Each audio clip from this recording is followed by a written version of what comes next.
Olá, meus irmãos, sejam muito bem-vindos a mais um episódio do nosso podcast Colóquios Cristãos. É uma grande alegria estar aqui, fiquei muito feliz com os comentários que recebi a respeito do primeiro episódio. E hoje o nosso tema ele é bastante interessante, é a presença real de Jesus na Eucaristia. Eu pretendo expor o dogma católico, depois expor o dogma luterano, reformado e anglicano. Não irei expor as confissões, os documentos simbólicos, né, de outras confissões protestantes, simplesmente por limitação de tempo. É claro que se eu expor alguma coisa que esteja incorreta a respeito do dogma católico, eu vou retirar tudo que eu tiver exposto, certo? E vou sustentar, obviamente, o dogma católico conforme a igreja ensina. Da mesma forma, irei fazer o possível para expor o dogma luterano, reformado e anglicano com fidelidade, olhando os documentos simbólicos, eu tive o cuidado de olhar os documentos simbólicos, como eu sempre procuro fazer, de ir atrás de teólogos ortodoxos que comentaram aqueles documentos, que trataram daqueles documentos, para que eu não cometa nenhuma injustiça, nenhum erro na exposição desses dogmas. Mas é claro, eu posso errar, então caso eu cometa algum erro na exposição dos dogmas dessas confissões, desde já eu peço perdão e ficarei feliz de saber onde eu errei para que eu entenda, compreenda a doutrina daquela confissão e não cometa mais o mesmo erro de exposição. Muito bem, então, do ponto de vista católico, o que é possível falar a respeito da presença real de Jesus na Eucaristia? O dogma católico ensina que o Cristo inteiro, corpo, sangue, alma e divindade, está contido verdadeira, real e substancialmente na Eucaristia, pela conversão de toda a substância do pão na substância do corpo de Cristo e pela conversão de toda a substância do vinho na substância do sangue de Cristo. Esta conversão ela é chamada de transubstanciação. Perceba então que é uma conversão de toda a substância, somente dela. Permanecem então inalterados os acidentes do pão e do vinho.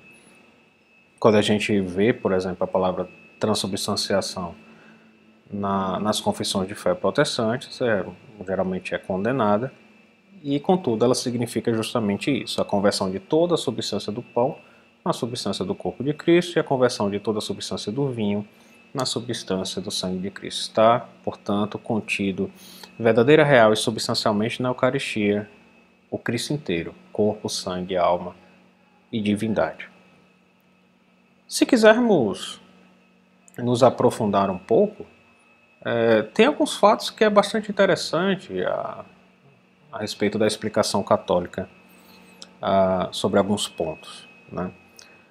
Porque na Eucaristia está presente a substância do corpo de Cristo, como eu acabei de falar. Mas e os acidentes do corpo de Cristo? Porque Jesus é Deus e homem. Ora, o corpo, ele ocupa um lugar no espaço, não é verdade? Ocupa um lugar no espaço, um espaço tridimensional. Então, o que falar dos acidentes do corpo de Cristo? Foi dito a substância do corpo de Cristo. Mas e o que falar dos acidentes? Bem, os acidentes, os acidentes do corpo de Cristo, eles se ajustam ao modo de existir da substância. Então, por exemplo, a dimensão do corpo de Cristo, ela não se faz no sacramento segundo aquele modo próprio de estar ali em um espaço tridimensional, mas se dá segundo o modo de substância. Eu já quase consigo escutar. Você poderia explicar um pouco melhor? Bem, eu vou tentar. Quando a gente fala de extensão, o corpo de Cristo ela tem uma extensão, né? Ele ocupa um lugar no espaço, né? Quando a gente fala de extensão, podemos diferenciar dois tipos de extensão. Podemos falar da extensão intrínseca, que é simplesmente a capacidade que o corpo tem, é uma capacidade, tá? Capacidade que o corpo tem de se estender tridimensionalmente, de capacidade que o corpo tem de ocupar um lugar no espaço. É uma capacidade. Essa é a extensão intrínseca. Podemos falar também da extensão extrínseca, que é o fato de um corpo ocupar um lugar no espaço. Ali, ele está ocupando um lugar no espaço. Então podemos falar desses dois tipos de extensão. A primeira, a extensão intrínseca, essa capacidade que o corpo tem, eu estou tentando ser didático, essa capacidade que o corpo tem de ocupar um lugar no espaço tridimensional. Muito bem, essa extensão intrínseca, ela pertence à própria essência de um corpo material e é inseparável dele. Enquanto que a segunda, a extensão extrínseca, ou seja, está ali o corpo ocupando um lugar no espaço, esse fato, ela pode ser impedida por uma intervenção milagrosa de Deus. Então, do ponto de vista católico, o corpo de Cristo ele está presente no sacramento com a extensão intrínseca, não com a extensão extrínseca. Por quê? Porque a respeito da extensão extrínseca, Cristo está presente somente em um local. Aonde? No céu. Não é? Ele não ascendeu ao céu? Então, o Cristo inteiro está presente em muitos locais ao mesmo tempo, de forma sacramental, com extensão intrínseca, não com extensão extrínseca, porque a respeito da extensão extrínseca, Cristo está presente somente em um local, o céu. Então, Santo Tomás, na verdade, considerava impossível, metafisicamente falando, impossível a multiplicação da extensão extrínseca. Porque a respeito dela, Cristo está ocupando um local ali. Qual? O céu. Então, o corpo de Cristo, ele segue sendo numericamente um mesmo corpo, lá no céu. O que se multiplica é a sua presença, com extensão intrínseca. É o Cristo inteiro que está presente em muitos locais ao mesmo tempo de forma sacramental, com extensão intrínseca, porque em relação à extensão extrínseca ele está em um local, o céu. Então, basicamente, este é o dogma católico a respeito da presença real de Jesus na Eucaristia. Eu espero que tenha dado para entender até aqui. Então, do ponto de vista católico, o que é possível falar a respeito da presença real de Jesus na Eucaristia? O dogma católico ensina que o Cristo inteiro, corpo, sangue, alma e divindade, está contido verdadeira, real e substancialmente na Eucaristia, pela conversão de toda a substância do pão na substância do corpo de Cristo e pela conversão de toda a substância do vinho na substância do sangue de Cristo. Esta conversão ela é chamada de transubstanciação. Perceba então que é uma conversão de toda a substância, somente dela. Permanecem então inalterados os acidentes do pão e do vinho. Quando a gente vê, por exemplo, a palavra transubstanciação nas confissões de fé protestantes, geralmente é condenada, e contudo ela significa justamente isso, a conversão de toda a substância do pão na substância do corpo de Cristo e a conversão de toda a substância do vinho na substância do sangue de Cristo. Está, portanto, contido verdadeira, real e substancialmente na Eucaristia o Cristo inteiro, corpo, sangue, alma e divindade. Se quisermos nos aprofundar um pouco, tem alguns fatos que é bastante interessante a respeito da explicação católica sobre alguns pontos, né? Porque na Eucaristia está presente a substância do corpo de Cristo, como eu acabei de falar. Mas e os acidentes do corpo de Cristo? Porque Jesus é Deus e homem. Ora, o corpo, ele ocupa um lugar no espaço, não é verdade? ocupa um lugar no espaço, um espaço tridimensional. Então, o que falar dos acidentes do corpo de Cristo? Foi dito a substância do corpo de Cristo. Mas e o que falar dos acidentes? Bem, os acidentes, eles se ajustam, os acidentes do corpo de Cristo, eles se ajustam ao modo de existir da substância. Então, por exemplo, a dimensão do corpo de Cristo, ela não se faz no sacramento segundo aquele modo próprio de estar ali em um espaço tridimensional, mas se dá segundo o modo de substância. Eu já quase consigo escutar. Você poderia explicar um pouco melhor? Bem, eu vou tentar. Quando a gente fala de extensão, o corpo de Cristo ela tem uma extensão, né? Ele ocupa um lugar no espaço, né? Quando a gente fala de extensão, podemos diferenciar dois tipos de extensão. Podemos falar da extensão intrínseca, que é simplesmente a capacidade que o corpo tem, é uma capacidade, tá? Capacidade que o corpo tem de se estender tridimensionalmente, de capacidade que o corpo tem de ocupar um lugar no espaço, é uma capacidade. Essa é a extensão intrínseca. Podemos falar também da extensão extrínseca, que é o fato de um corpo ocupar um lugar no espaço. Ali, ele está ocupando um lugar no espaço. Então podemos falar desses dois tipos de extensão. A primeira, a extensão intrínseca, essa capacidade que o corpo tem, eu estou tentando ser didático, essa capacidade que o corpo tem de ocupar um lugar no espaço tridimensional. Muito bem, essa extensão intrínseca, ela pertence à própria essência de um corpo material e é inseparável dele. Enquanto que a segunda, a extensão extrínseca, ou seja, está ali o corpo ocupando um lugar no espaço, esse fato, ela pode ser impedida por uma intervenção milagrosa de Deus. Então, do ponto de vista católico, o corpo de Cristo ele está presente no sacramento com a extensão intrínseca, não com a extensão extrínseca. Por quê? Porque a respeito da extensão extrínseca, Cristo está presente somente em um local. Aonde?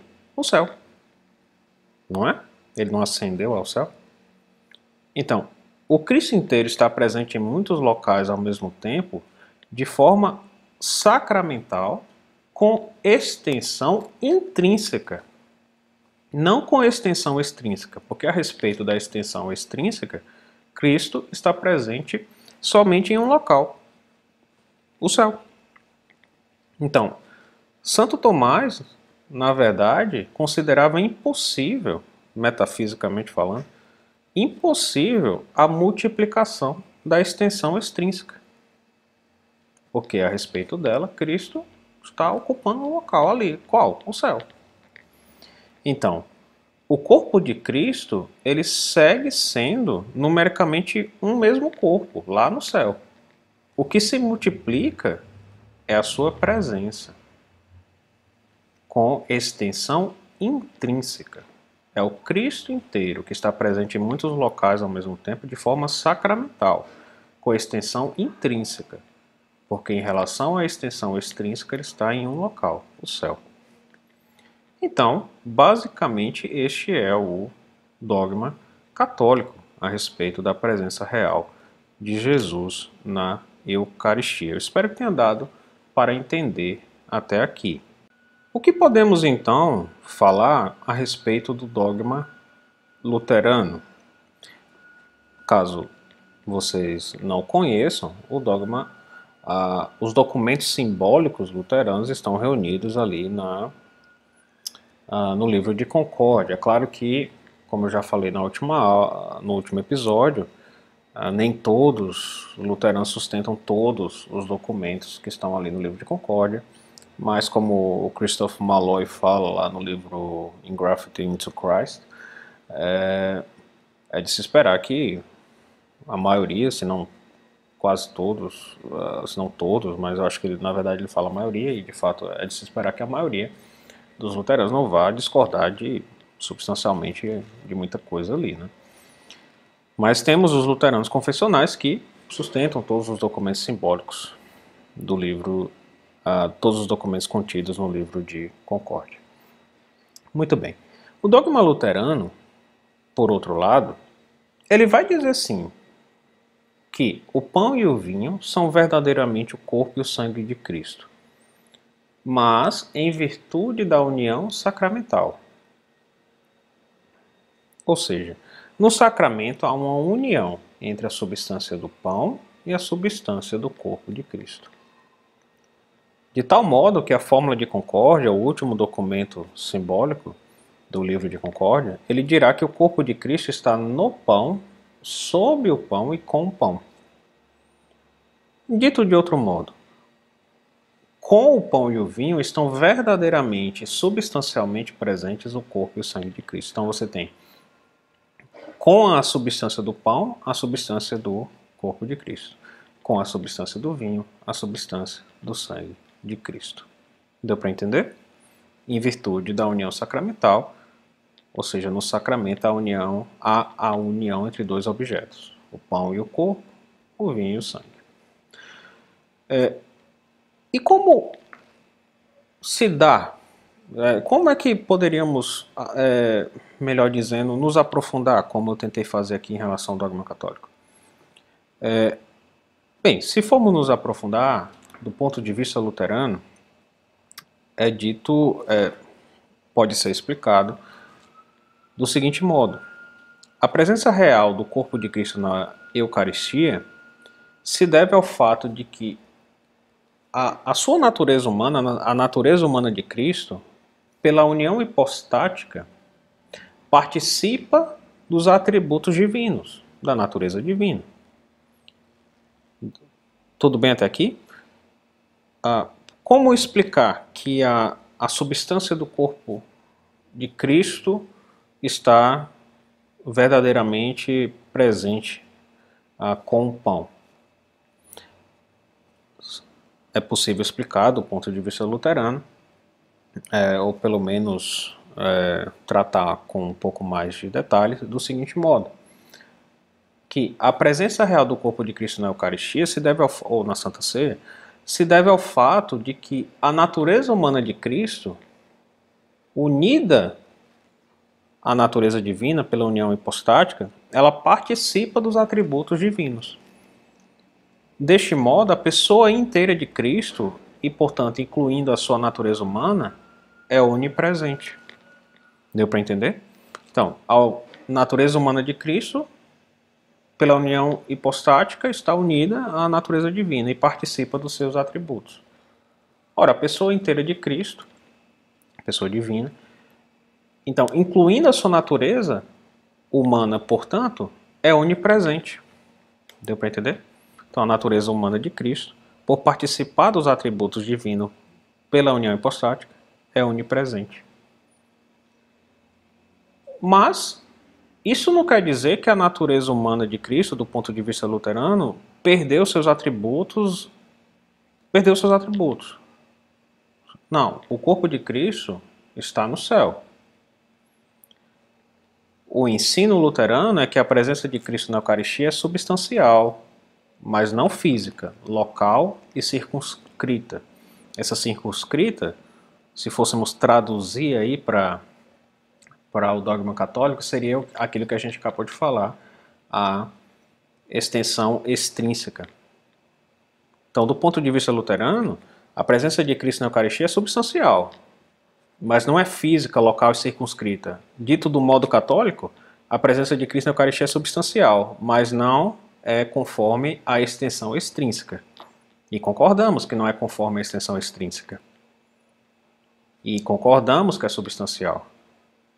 Contudo, nós discordamos a respeito de duas coisas.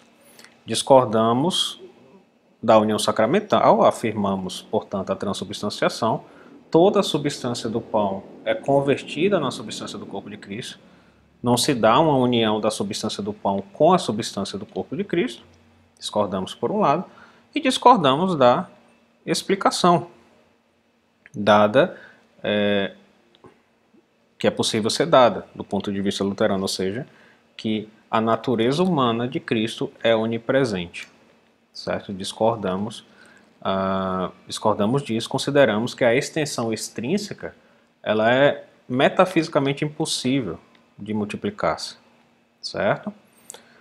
Então, se fôssemos resumir, ponto de vista luterano, temos a questão da união sacramental, a união da substância do pão com a substância do corpo de Cristo. E se fôssemos detalhar um pouco mais, diríamos, de modo resumido, que como a natureza divina é onipresente, a natureza humana de Cristo também é onipresente através da natureza divina. E está realmente na Eucaristia, mas de modo substancial, não local e físico. Então concordamos. Não é por uma extensão extrínseca que o corpo de Cristo está verdadeiramente presente, verdadeiramente real e substancialmente presente na Eucaristia. Não é por uma extensão extrínseca, não é de modo local ali, de fato ocupando um espaço tridimensional. Por quê? Porque a extensão extrínseca de Cristo está ocupando um local aonde? No céu. Tá?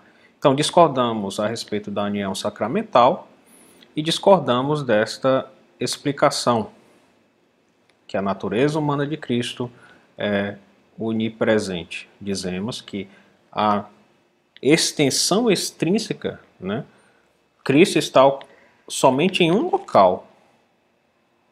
O corpo de Cristo, em seu modo próprio, a dimensão dele em seu modo próprio, está somente em um local, que é o céu.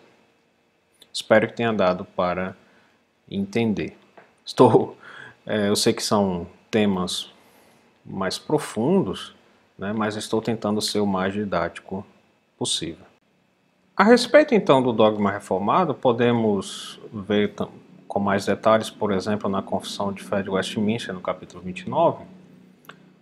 O dogma reformado e aí também o dogma anglicano, eles vão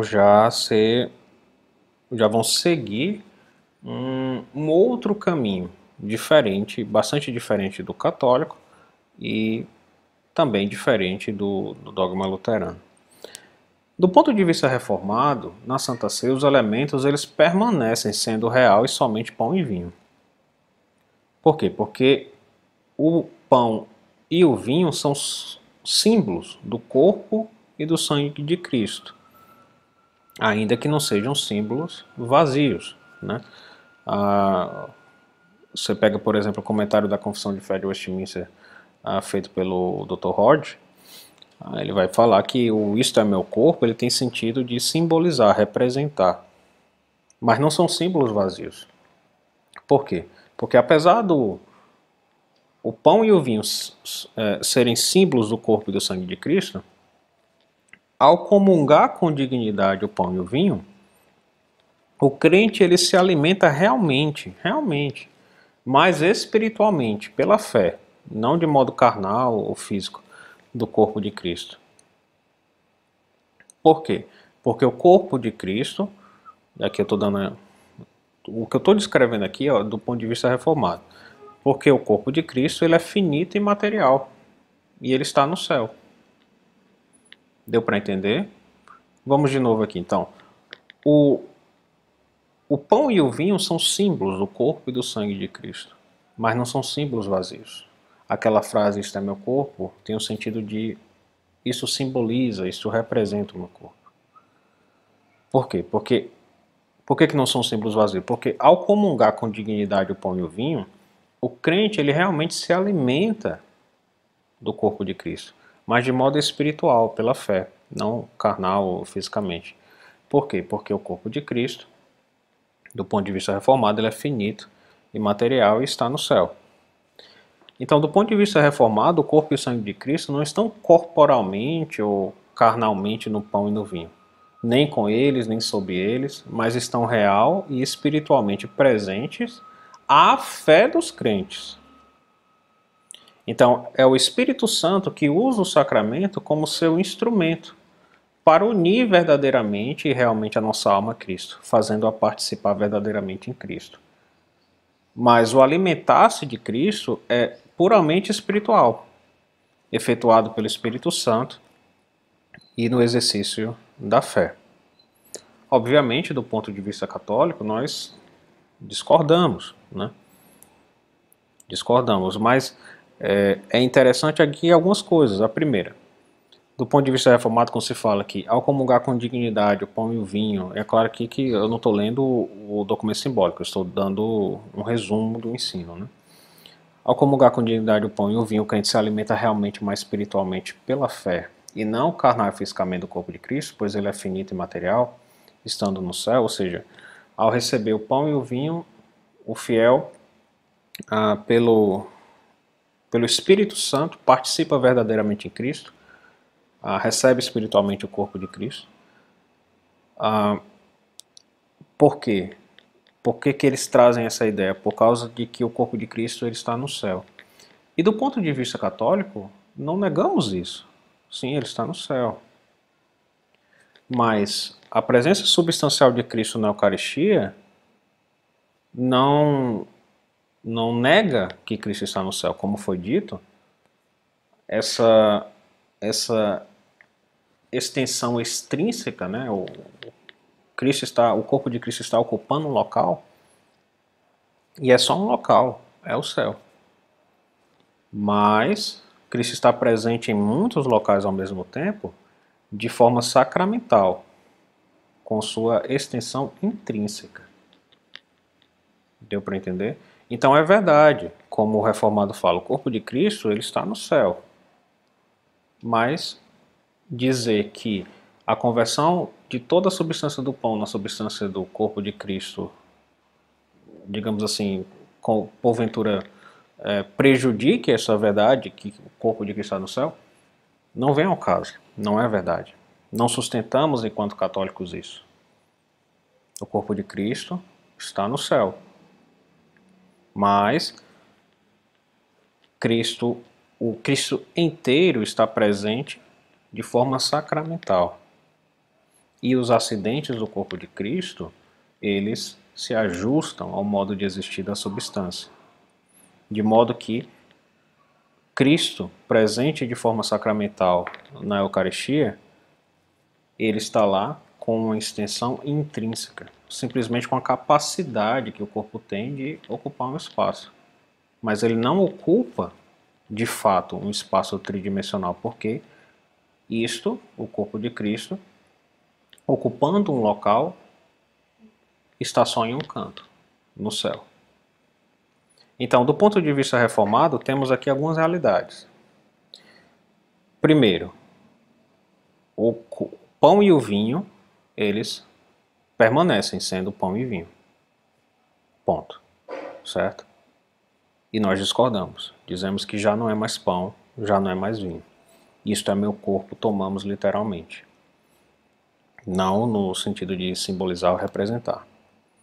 Além disso, né, tem essa realidade, né, que eles sustentam, de que ao receber o pão e o vinho, recebemos o corpo de Cristo, nos alimentamos do corpo de Cristo de modo espiritual, pelo agir do Espírito Santo no exercício da fé. Tudo bem? E é interessante, porque do ponto de vista católico, nós concordamos que na Eucaristia nós nos unimos espiritualmente a Cristo. É óbvio, tem como o Catecismo número 1391 vai falar algo como que ao receber a Eucaristia dá-se uma união admirável e profunda da alma com Jesus Cristo. Então, nós não discordamos disso, que há essa união profunda da alma com Jesus Cristo. Nós não discordamos. Nós discordamos, em primeiro lugar, que o pão permaneça pão e o vinho permaneça vinho. Né? Não discordamos de que haja essa união espiritual com Cristo, mas, por outro lado, dizemos que ao receber a Eucaristia, estamos recebendo o Cristo inteiro corpo, sangue, alma e divindade. E isso sem prejudicar a verdade de que o corpo de Cristo está no céu. Porque os acidentes do corpo de Cristo, eles se adequam à substância. Os acidentes do corpo de Cristo, eles se adequam ao modo de existir da substância. Então, o modo de existir da substância é sem uma extensão atual, de fato, ali no espaço. Tá? Então, discordamos basicamente dessas realidades aqui com o dogma reformado. E por fim, o dogma anglicano, ele está exposto no artigo 28 dos 39 artigos de religião. Tem um livro muito interessante, que é um comentário dos 39 artigos de religião, pelo bispo de Winchester, né, o Edward Harold Brown, que é o nome do livro, é uma exposição dos 39 artigos, uma exposição histórica e doutrinal de 1874. E o bispo Brown, ele vai afirmar justamente que a doutrina da Igreja da Inglaterra é justamente a doutrina de Calvino da presença real. A doutrina de Calvino da presença real é que, de fato, é uma presença real, mas espiritual, conforme acabou de ser explicado aqui a respeito do dogma reformado. Uma presença real, ainda que espiritual, de Cristo na Santa Ceia. Tanto que o artigo 28, ele vai dizer: o corpo de Cristo é dado, tomado e comido na ceia somente de um modo celeste e espiritual. E o meio pelo qual o corpo de Cristo é recebido e comido na ceia é a fé. É basicamente o que acabou de ser dito aqui a respeito do dogma reformado na Confissão de Fé de Westminster, né? Ainda que, obviamente, a Confissão de Fé de Westminster venha depois dos 39 artigos de religião. E o Brown, ele vai se aprofundar um pouco mais. Ele vai dizer justamente que Cristo é realmente recebido pelos fiéis, mas não de modo carnal, mas espiritual. Então o pão e o vinho são recebidos de modo natural, o crente ele recebe o pão e o vinho, né, no seu corpo, mas o corpo e o sangue de Cristo são recebidos espiritualmente. Então a substância de pão é recebida, mas é Cristo recebido espiritualmente no sacramento. E Cristo é realmente dado àqueles que estão verdadeiramente bem dispostos a receberem o símbolo do seu corpo, o pão. Então aqueles que estão bem dispostos a receberem o símbolo do seu corpo, que é o pão, recebem espiritualmente o corpo de Cristo, né? Então, de modo que Cristo alimenta a nossa alma, enquanto que o pão alimenta o nosso corpo. Tá bom? Então, meus caros, eu espero que tenha dado para entender basicamente onde concordamos e onde discordamos. Do dogma luterano, discordamos da união sacramental, de que a substância do pão está unida à substância do corpo de Cristo, de que o corpo de Cristo está no pão, sob o pão e com o pão. E discordamos também da onipresença da natureza humana de Cristo. Discordamos. São Tomás ainda crê que é metafisicamente impossível isso, certo? Essa multiplicidade da extensão extrínseca. Agora, concordamos sim que o pão e o vinho são verdadeiramente o corpo e sangue de Cristo. No sentido de que permanecem os acidentes, mas a substância do pão é convertida na substância do corpo de Cristo. E concordamos também no sentido de que a presença de Cristo na Eucaristia é substancial. Concordamos. E concordamos que ela não é local e circunscrita. Local e circunscrita do ponto de vista católico, no sentido de que está ocupando um espaço tridimensional, prejudicando o fato de que o corpo de Cristo está no céu. Tudo bem? Já do ponto de vista reformado, discordamos que o pão e o vinho permaneçam como pão e vinho, apesar de concordarmos que na Eucaristia, ao receber a Eucaristia, há uma verdadeira e profunda união da alma com Cristo.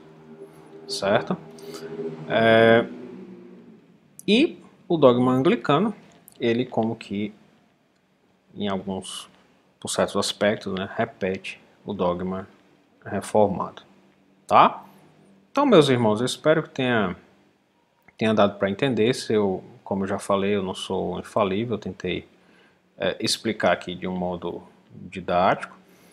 Caso eu tenha cometido qualquer erro a respeito do dogma católico, eu retiro imediatamente tudo o que eu falei e sustento o dogma da igreja. Mas o meu objetivo foi justamente fazer essa comparação, tá, entre os dogmas das diferentes confissões de fé protestantes com o dogma católico. Tudo bem? Espero que tenha gostado e até o nosso próximo episódio de Colóquios Cristãos.